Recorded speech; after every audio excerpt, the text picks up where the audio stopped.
Comrade Jitendra Chowdhury. ইনকিলাব জিন্দাবাদ, জিন্দাবাদ জিন্দাবাদ ইনকিলাব জিন্দাবাদ। জিন্দাবাদ জিন্দাবাদ। শ্রমিক শ্রেণীর রক্তে রাঙা লাল পতাকা লাল সালাম, লাল সালাম লাল সালাম শ্রমিক শ্রেণীর রক্তে রাঙা লাল পতাকা লাল সালাম। লাল সালাম লাল সালাম। ইনকিলাব জিন্দাবাদ, জিন্দাবাদ জিন্দাবাদ ইনকিলাব জিন্দাবাদ। জিন্দাবাদ জিন্দাবাদ।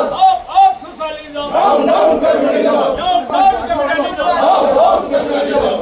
Of socialism, down down communism. ইনকিলাব জিন্দাবাদ। জিন্দাবাদ জিন্দাবাদ। সাম্রাজ্যবাদী ঐতিহাসিক আন্তর্জাতিক শ্রমিক সংহতি দিবস।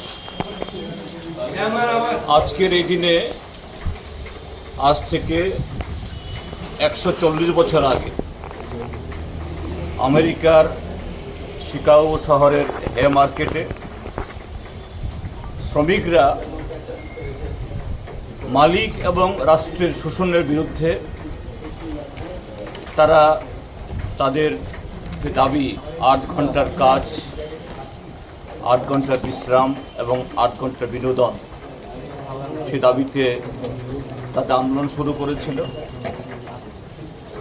1 মে থেকে শুরু হয়ে পরপর 4 দিন সেই আন্দোলন দমন করার জন্য রাষ্ট্র এবং মালিক পক্ষ শ্রমিকদের উপরে নির্মম অত্যাচার চালায় এবং সেখানে বহু শ্রমিক সেদিন শহীদের মৃত্যুবরণ করে। সেই ঘটনার 4 বছর বাদে 1890 সাল থেকে সেখানে সারা পৃথিবীব্যাপী এই দিবসটাকে আন্তর্জাতিক শ্রমিক সংহতি দিবস হিসেবে উদযাপন করার জন্য সিদ্ধান্ত গ্রহণ করা হয়েছে এবং সেদিন থেকে সারা পৃথিবীতে এই দিবসটায়, এই মে দিবসকে শ্রমিক সংহতি দিবস হিসাবে সারা পৃথিবীতে শ্রমিক শ্রেণী এবং তার সহযোগীরা প্রতিপালন করে আসছে।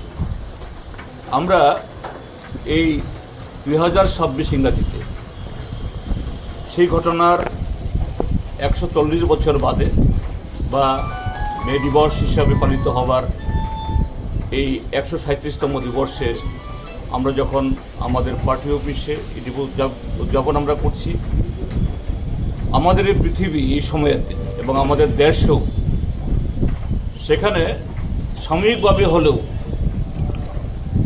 সাম্রাজ্যবাদ তথা পুঁজিবাদের নেতৃত্বে শ্রমিক শ্রেণীর যারা বিরোধী, সেদিনের যে চেতনা এবং যে অর্জন, তার বিরোধী শক্তি আজকে তার আস্ফলন আমরা দেখছি।